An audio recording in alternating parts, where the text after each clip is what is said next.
నమస్తే అండి అందరికీ. నేను మీ Madhavi Krishna. Welcome to my channel Madhavi Krishna's Navarasa Kathamalika Telugu audio stories.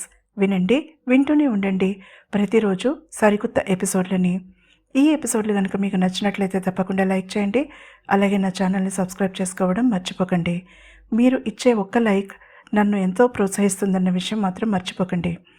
ఈరోజు మీ ముందుకు వచ్చాను సరికొత్త ధారావాహిక ఓయ్ పిల్ల నీ గొప్పేంటి అనే కుటుంబ ప్రేమ కథ ధారావాహికతో. ఓయ్ పిల్ల నీ గొప్పేంటి పార్ట్ 1. ఇది ఒక ప్రేమ కథ. సమాజంలో మనం నిత్యం చూసే సంఘటనల సమాహారమే ఈ కథ. శీర్షికని బట్టి అమ్మాయి అబ్బాయిల మధ్య టగ్ ఆఫ్ వార్ అని అర్థమవుతోంది కదా. అది మాత్రమే కాదు, ప్రేమించిన అమ్మాయిని సాధించడం కోసం నింగిని నేలకి దించడానికి పూనుకున్న ఒక సాహసి అయిన యువకుడి కథ. సమాజపు అంతస్తుల భేదాలని దాటుకుని అతని దగ్గరికి చేరుకోవడానికి తెగువ చూపించిన ఒక అమ్మాయి కథ. డబ్బున్నంత మాత్రాన సుఖం ఉండాలని నియమమేమీ లేదని కుటుంబ కట్టుబాట్లకు బందీ అయ్యి ప్రేమించిన వాడి చేతిని అందుకోవడానికి ఎన్నో ప్రయత్నాలు చేసిన పట్టుదల ఉన్న అమ్మాయి కథ. అతను ఒక మధ్యతరగతి రైతు కుటుంబానికి చెందినవాడు. అటు వ్యవసాయానికి చేరువ కాలేక, ఇటు ఉద్యోగం సంపాదించలేక బ్రతుకు పోరాటాన్ని అందరికన్నా భిన్నంగా సాగించాలన్న పట్టుదలతో జనారణ్యంలోకి అడుగుపెట్టిన 25 ఏళ్ల యువకుడు. చిన్నప్పుడు కళ్ళ ముందు కనిపించిన అమ్మాయి ప్రేమలో పడి ఆమెని సాధించుకోవాలని పట్టుదలతో జీవిత సాగర మథనానికి పూనుకున్న ధైర్యవంతుడు. తమ మధ్య అంతస్తుల భేదాన్ని చెరిపెయ్యలేక, ఆమెకి దూరంగా ఉండలేక సతమతమైన ఒక ప్రేమికుడి కథ ఇది. అతని పేరు గోపాలకృష్ణ. ఆమె అదే ఊరిలో గొప్పింటమ్మాయి. గొప్ప అంటే ఏ విధంగా? డబ్బు పరంగా, కుటుంబం పరంగా, కట్టుబాట్ల పరంగా, సమాజం పరంగా. అందరూ అన్నట్టుగా ఆమె కూడా అలానే భావిస్తోందా, లేక ఆమెలో ఆలోచనలు వేరేగా ఉన్నాయా? అందరూ అనుకున్నట్టుగా ఆమె జీవితం సాఫీగా, ఎలాంటి ఇబ్బందులు లేకుండా గడవడం లేదని ఆమె ఎందుకు బయటికి చెప్పలేదు? ఆడపిల్లకి చదువు ఒక అలంకారం మాత్రమే కానీ పెళ్లి పరమావధి అనే కుటుంబంలో పుట్టిన ఆమె పంజరంలో చిలక అని ఎంతమందికి తెలుసు? ఆడపిల్లకి ప్రేమ పెళ్లి కన్నా లక్ష్యం ముఖ్యమని నమ్మిన ఆమె ఆ లక్ష్య సాధన కోసం ఎన్ని అగచాట్లు పడింది? అసలు ఆమె లక్ష్యమేంటి? చివరికి ఆ లక్ష్యాన్ని సాధించగలిగిందా? తనని చిన్నప్పుడెప్పుడో ఒకసారి చూసి గుండెల్లో గుడి కట్టుకున్న ఒక ఆరాధకుడు ఉన్నాడని ఆమెకి ఎలా తెలుస్తుంది? అలా తనని ప్రేమించిన వాడి చేతిని అందుకోవడానికి ఎలాంటి సాహసం చేసింది? ఆమె హరిణి. గోపాలకృష్ణ, హరిణి ఒకరి చేతిని ఒకరు అందుకోగలరా? వాళ్ళ తల్లిదండ్రులని ఒప్పించగలరా? తెలుసుకోవాలంటే తప్పక వినండి నా సరికొత్త ధారావాహిక ఏయ్ పిల్ల నీ గొప్పేంటి. అందరూ ముద్దుగా గోపి అని పిలుచుకునే గోపాలకృష్ణకి ఒక అక్క ఉందండోయ్. పేరు భాగ్యరేఖ. ఆమె ఇంటికి లక్ష్మి అన్న ఉద్దేశంతో ఆ పేరు పెట్టుకున్నాడు వాళ్ళ తండ్రి సుదర్శనం. ఆడపిల్లకి చదువు కన్నా పనులు ముఖ్యమని ఇంటి పనంతా నేర్పిన ఆమె తల్లి రాధిక గంగిగోవు లాంటి మనసున్న నెమ్మదైన మనిషి. గుండెల్లో పెట్టుకుని అపురూపంగా పెంచుకున్న కూతురు ఒక వయసు వచ్చాక గుండెల మీద కుంపటిలా ఎందుకు తయారవుతుందో ఆమెకి అర్థం కాక, పెళ్లి కాకుండా ఆడపిల్లకి వేరే లక్ష్యాలు ఉన్నాయని తెలుసుకోలేక బాధని గరళంలా మింగుతున్న అమ్మాయి భాగ్యరేఖ. అక్క మనసు బంగారం అని తెలిసిన గోపి ఆమెకి ఎలాంటి వరుడిని తేయడానికి కంకణం కట్టుకున్నాడు? అతను అనుకున్నది సాధించగలిగాడా? ఇక ముద్దుగా హరి అని పిలువబడే మన హీరోయిన్ హరిణి తల్లిదండ్రులు గోమతి, కోటేశ్వరరావు. ఇప్పటికీ పరిచయాన్ని బట్టి మీకు ఒక అవగాహన వచ్చి ఉంటుంది, కానీ ముందు ముందు వాళ్ళ పాత్రలు ఎలాంటివో మీకు కథలో తెలుస్తుంది. ఇక కోటేశ్వరరావు చిరకాల మిత్రుడు సోమసుందరం డాబు దర్పానికి ప్రతీక. అతని భార్య కృష్ణవేణి పల్లెటూరైనా సిటీ అయినా లేడీస్ క్లబ్ని మెయింటైన్ చేయగలిగే సమర్థత ఉన్న హై సొసైటీ స్త్రీ. వాళ్ళ ఏకైక పుత్రరత్నం వినోద్. మన హరికి నిశ్చయించబోతున్న పెళ్లి కొడుకు. Foreign returned. ఫారెన్ నుంచి వచ్చిన వాడు తిరిగి వచ్చాడా, లేక వాళ్లే తన్ని తరిమేశారా అన్నది తల్లిదండ్రులకు కూడా అంతుపట్టని విషయం. మన గోపి హరిల మధ్య పానకంలో పుడక. అర్థమైంది కదండి? విలన్ అన్నమాట. ఇక మరి 2 ముఖ్యమైన పాత్రలు సూరజ్, అతని గర్ల్ ఫ్రెండ్ శిరీష. వాళ్ళెవరో మీరు ఇట్టే ఊహించగలరని అనుకుంటున్నా. కరెక్టేనండోయ్. సూరజ్ మన గోపి స్నేహితుడైతే శిరీష మన హరిణి స్నేహితురాలు. వినడానికి ఇది మామూలు కథలా ఉంది కదూ. అలా అనుకుంటే మీరు మంచి ముద్దపప్పు చూసుకుని అందులో కాలేసినట్టే. మన హీరో హీరోయిన్లు పెద్దయ్యాక ఒకరినొకరు చూసుకోలేదన్న విషయం గుర్తుపెట్టుకోండి మిత్రులారా. ఎన్నో ట్విస్ట్లు టర్న్లతో కొంచెం రొమాన్స్, కొంచెం యాక్షన్, కొంచెం సెంటిమెంట్, కొంచెం హాస్యం లాంటి ఎన్నో ఎమోషన్స్ ఉన్న సమాజానికి ప్రేరణ ఇచ్చే అందమైన ప్రేమ కథ విని ఆదరిస్తారని ఆశిస్తూ మీ మాధవీకృష్ణ. ఈ కథలోని సంఘటనలు, పాత్రలు, సంభాషణలు అన్నీ కల్పితం, ఎవరిని ఉద్దేశించి రాసినవి కావు. పొగ తాగడానికి, మందు తాగడాన్ని, మూఢనమ్మకాలని రచయిత్రి ఎట్టి పరిస్థితుల్లోనూ ప్రోత్సహించడం లేదు. ఒరేయ్ గోపి, తప్పురా, ఇటురా, అమ్మాయి గారు గొప్పింటి పిల్ల, అట పక్కన కూకోకూడదు. 8 ఏళ్ల గోపాలకృష్ణ రెక్క పట్టుకుని గుడిలో నుంచి బయటికి లాక్కొచ్చాడు అతని బాబాయ్ కేశవులు. బిక్కమొహం వేశాడు గోపి. ప్రసాదాలు పెడుతుంటే గుడికి వెళ్ళి లైన్లో దూరిపోయి తీసుకుని అక్కడ ఖాళీగా ఉంది కదా అని కూర్చున్నాడు. పక్కన ఆ పిల్ల ఉందని తనకేం తెలుసు? బాబాయ్, గొప్పింటోళ్ళంటే అంటరాని వాళ్ళ? ఇంకా లోకం తీరు తెలియని గోపి అడిగాడు అనుమానంగా. అంటరానితరం నేరం అని టెక్స్ట్ బుక్ మీద రాసి ఉంది మరి. అది అతని సందేహం. తాము నేరం చేస్తే జైల్లో పెడతారని టీచర్ చెప్పింది. మరి బాబాయ్ అలా మాట్లాడతాడేంటి? అతని చిన్నారి మనసుకి అర్థం కాలేదు. చెంప పగులుద్ది వెధవా. ఈ మాట ఆ జమీందారు కోటేశ్వరరావు గారి చెవిన పడిందంటే నీ తాట నా తాట కూడా ఒలుస్తారు. మనకి ప్రసాదాలు వాళ్ళకి అయిపోయాక పెడతారు. ఇక్కడ నిలబడు. తన అన్నగారి కొడుకు మనసులో సందేహం తీర్చే శక్తి లేని ఆ రైతన్న పాపం పసివాడిని కసిరాడు. గోపి మొహం వేళ్లాడేసేసరికి జాలి వేసి చేతుల్లోకి తీసుకుని ఎత్తుకున్నాడు. అట్టా కాదురా గోపి, మనం ఆ గొప్పింటోళ్ల పక్కన కూర్చోవడం కాదు కదా, వాళ్ళ నీడని కూడా తాకలేం.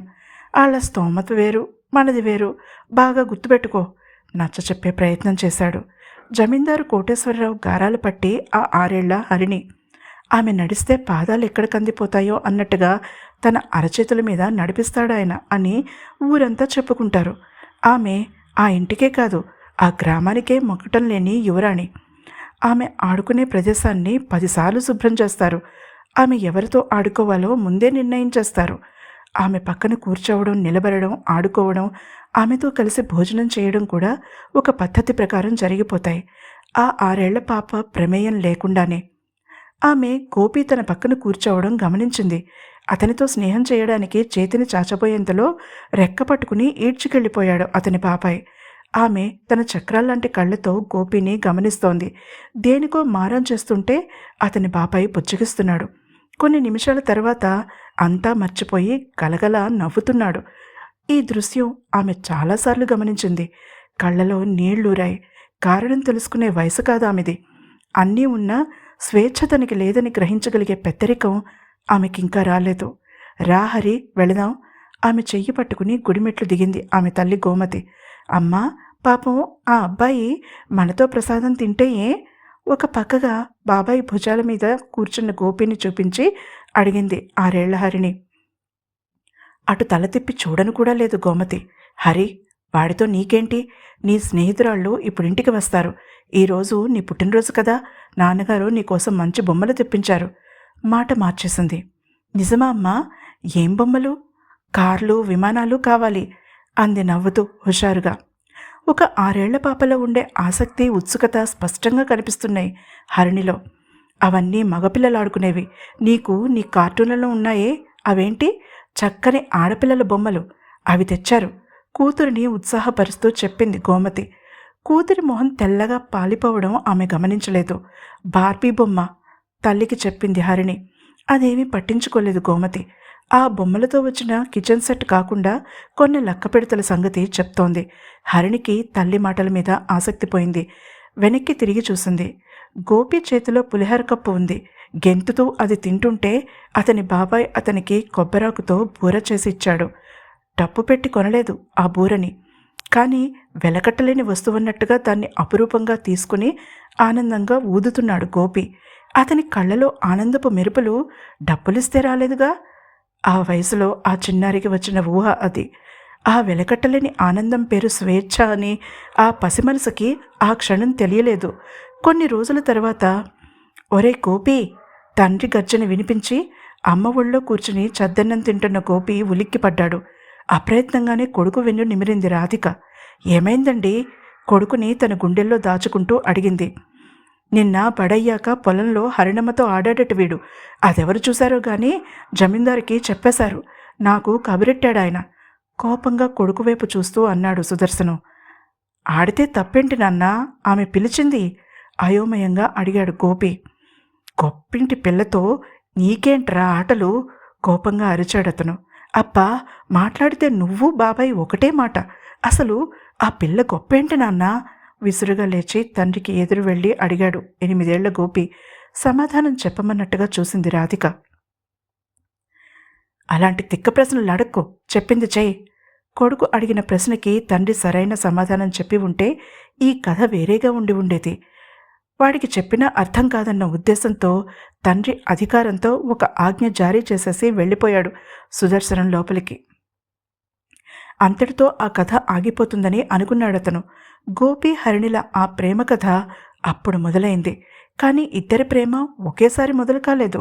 ఇది కొంచెం విచిత్రంగా అనిపించినా కానీ పచ్చ నిజం.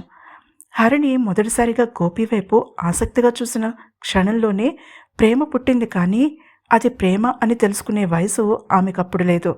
గోపి పులిహార తింటూ బూరా ఊదుతూ జారిపోతున్న నిక్కర్ని పైకి లాక్కుంటూ పరుగులు తీస్తున్నప్పుడు ఒక అనుభూతి కలిగింది హరిణిలో. అది అంతకంతకు ఇంతింతై వటుడింతాయి అన్నట్టుగా పెరిగిపోయింది. జమీందారు కోటేశ్వరరావుకి అర్థం కాని తెలియని విషయం ఏంటంటే, పిల్లలని ఏదైనా వద్దని అన్నప్పుడు అదే చేయడానికి ఉత్సుకత చూపిస్తారు. ఎప్పుడెప్పుడు ఆ పని చేద్దామా అని ఉవ్విళ్ళూరుతూ ఉంటారు. సహేతుకంగా వాళ్ళకి మంచి చెడ్డలు వివరించి ఒక పని ఎందుకు చెయ్యాలి, ఎందుకు చెయ్యకూడదు అన్నది వివరిస్తే అప్పుడు చెయ్యరు. కానీ తల్లిదండ్రులకి అంత సహనం ఉండదు.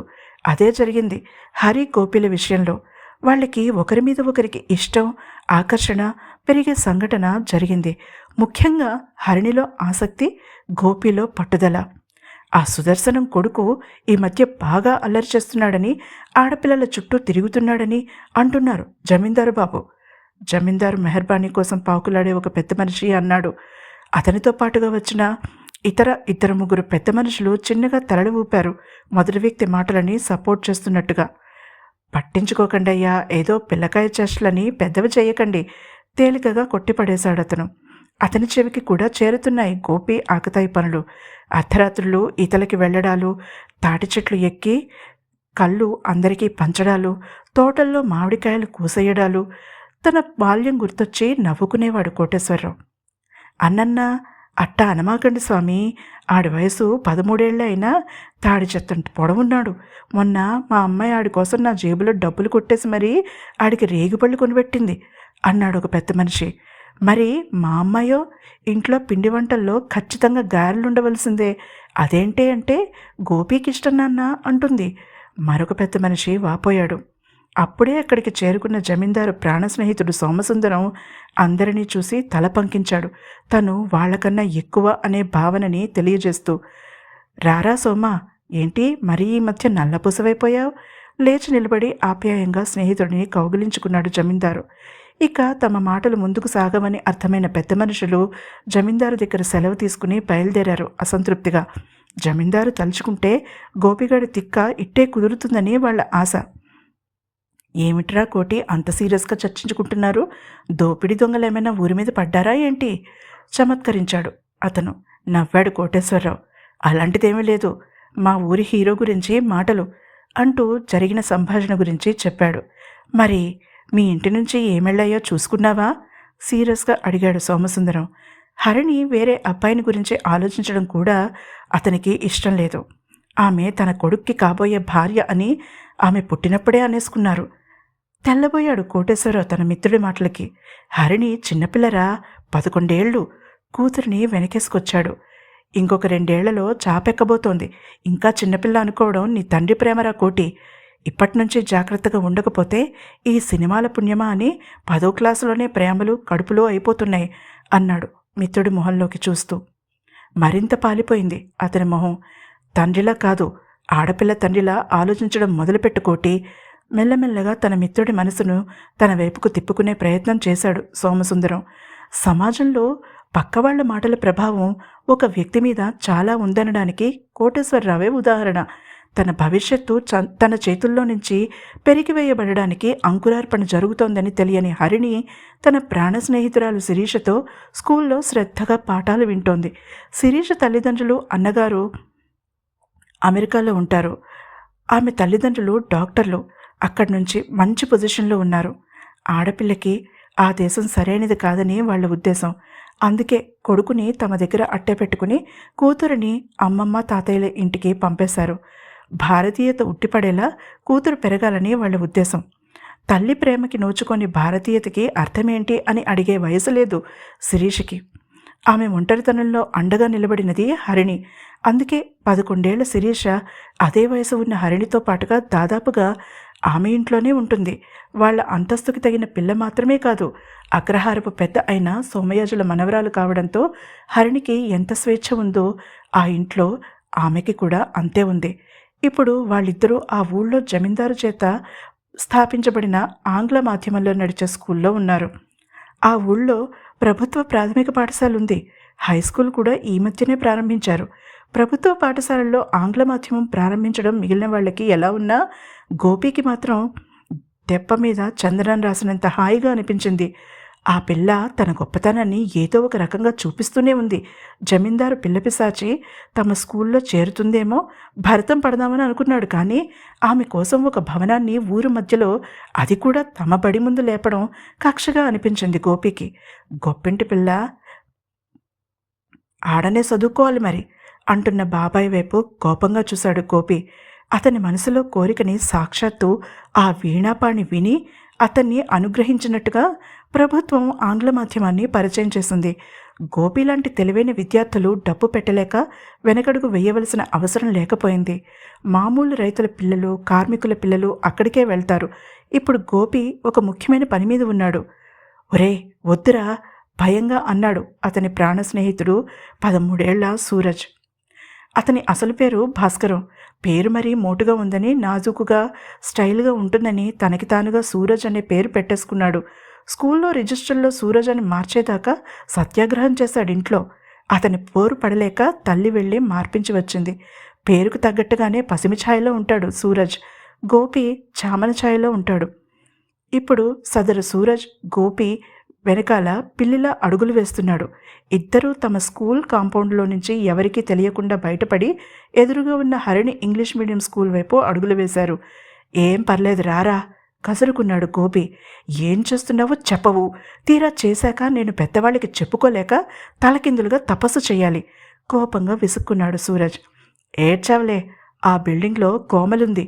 నీకోసం పాలనూకరాజు కోవాలు తెప్పించిందని నాకు కబురు పంపింది. అందుకే వెళ్తున్నాం. గోపి అనేసరికి మరి మాట్లాడలేదు సూరజ్. కోమలి అన్న పేరు కన్నా పాల నూకరాజు కోవాలు అన్న మాట అతన్ని ఆకర్షించింది. అతను స్వీట్ అంటే చెవి కోసుకుంటాడు. నాలిక కోసుకుంటే తినలేడు కాబట్టి చెవి అనవలసి వచ్చింది. అపార్థం చేసుకోకండి శ్రోతలారా. అంత పిచ్చి స్వీట్ అంటే అతనికి. గోపి అతని ఆ బలహీనతని ఇలాంటి సమయాల్లో ఉపయోగించుకుంటూ ఉంటాడు. స్వీట్ పేరు ఎత్తితే చాలు సూరజ్ ఇక మాట్లాడడు. సూరజ్కి 2 బలహీనతలు. ఒకటి, ఎవరైనా తనని భాస్కరం అని పిలిస్తే మాడు పగలగొడతాడు. రెండోది స్వీట్.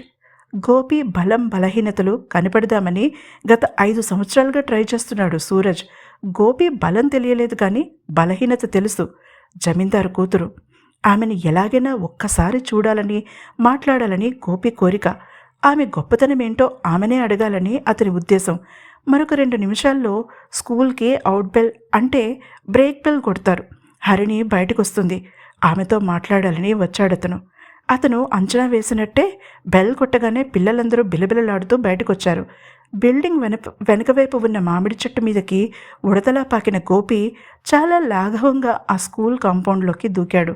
అతన్ని అనుసరించాడు సూరజ్. మెల్లగా ముందుకు వచ్చి చాటుగా హరిణి కోసం వెతకడం ప్రారంభించాడు గోపి.